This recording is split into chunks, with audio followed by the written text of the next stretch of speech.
नमस्कार।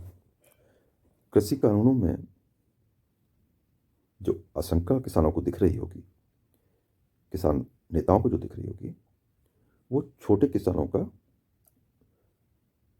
कर्ज के बोझ तले दबाकर शोषण किए जाने की ही होगी। और ऐसा उन कानून के प्रावधान जानने के बाद लगता है कि उनकी आशंका बहुत गलत नहीं है। जैसा माननीय कृषि मंत्री जी ने कल एक राष्ट्रीय चैनल पर कहा कि किसान अपनी फसल को कहीं पर भी, किसी को भी, कैसे भी, किसी भी मूल्य पर बेचने को स्वतंत्र होगा और खरीदार कहीं से भी, कैसे भी, किसी भी मूल्य पर सीधे किसान से खरीद सकेगा। मूल्य का भुगतान पहले भी कर सकता है और मूल्य का भुगतान किसान की सुविधा अनुसार भी कर सकता है, या दोनों पक्षों की सुविधा अनुसार भी कर सकता है।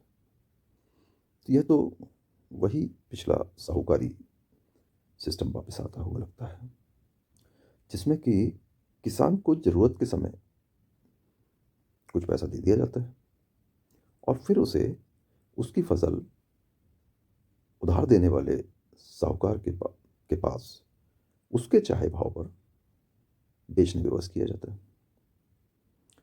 एमएसपी रहेगी, जैसा माननीय कृषि मंत्री जी ने कहा, किंतु वह एमएसपी केवल मंडियों में फसलों के बेचे जाने पर रहेगी। अब जब जो छोटे और मझोले किसान हैं, उनके पास में जो कैपिटलिस्ट हैं, पूंजीपति हैं, वे उसके खेत में बुआई से पहले बीज का पैसा दे चुके होंगे, जिसके लिए किसान और व्यापारी दोनों स्वतंत्र हैं जैसा करने के लिए। खाद का पैसा दे चुके रहेंगे और उसकी व्यक्तिगत जरूरतों के लिए भी पैसा दे चुके रहेंगे। और किसान भारत की बैंकों का सबसे अच्छा कर्ज चुकता करने वाला कर्जदारों में से है। किसान को दिए ऋण का नाम मात्र का ही एनपीए है। किसान किसी से भी पैसा लेके, किसी भी छोटे बड़े ब्याज पर पैसा लेके उसको चुकाए जाने की प्रयास में और चुकाने में भी प्रथम स्तर का व्यवसायी है। ये भारतीय बैंकों के आंकड़ों से पता लगता है। और ऐसे में उस किसान को जो साहूकार या पूंजीपति कहिएगा, हम साहूकार कहेंगे तो शायद गैर कानूनी हो जाएगा, क्योंकि पैसा तो वो देंगे लेकिन वो सहायक हैं, ऐसा कहा जा रहा है, या कहना होगा हमको कि वो सहायक हैं, किसानों की मददगार रहेंगे, ऐसा कहा जा रहा है। तो वो जो मदद करेंगे उसके बदले में किसान से आने वाली फसल का सौदा करेंगे। जिस भाव पे वो चाहें, दोनों मिलकर उस भाव पर सौदा करेंगे। अब अगर किसान उस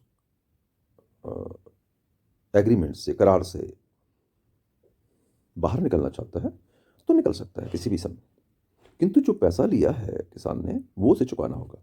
इतनी सी बात है।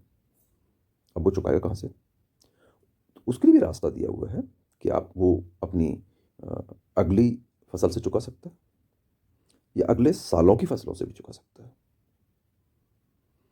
तो ये जो मार्ग है वो बड़ा उचित मार्ग है।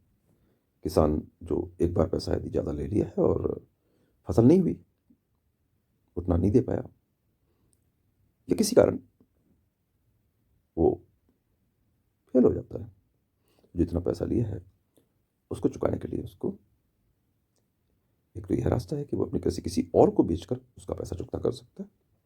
दूसरा, अपने अगले सालों की फसल से वो उस पूंजीपति का पैसा वापस कर सकता है।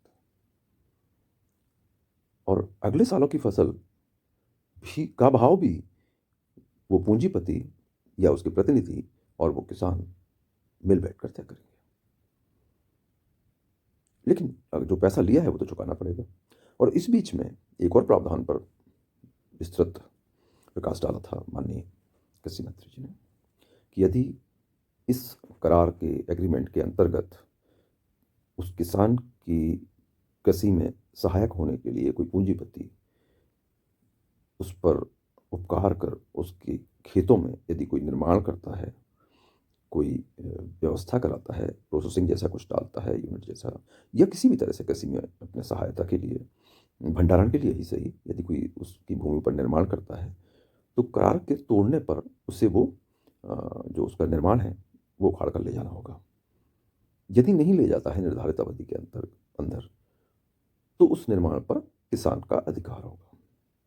बहुत अच्छी बात है, किंतु निर्माण का अधिकार उसको है। जब तक करार चलता रहेगा तब तक वो उस किसान के उस स्थान का भंडारण आदि के लिए, अपने हितों के लिए, अपने हित में उपयोग कर सकेगा। तो कृषक की कृषि भूमि उद्योगपतियों या पूंजीपतियों के लिए निःशुल्क मिल जाएगी। और क्या चाहिए?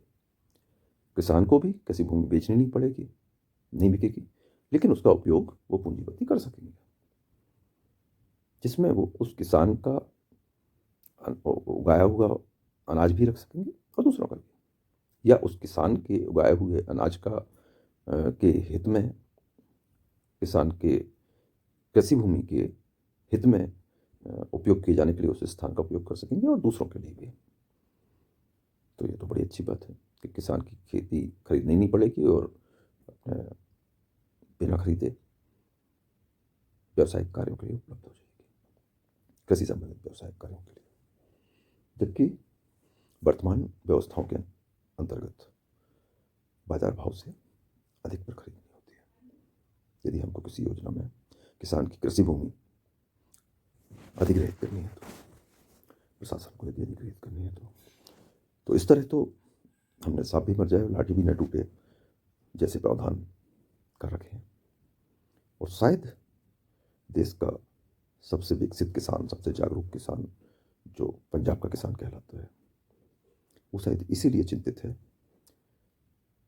किसानों के हितों के विरुद्ध शायद इसीलिए देख रहा है। तो ऐसी चिंता कितनी जायज़ है, कितनी उचित है, पता नहीं।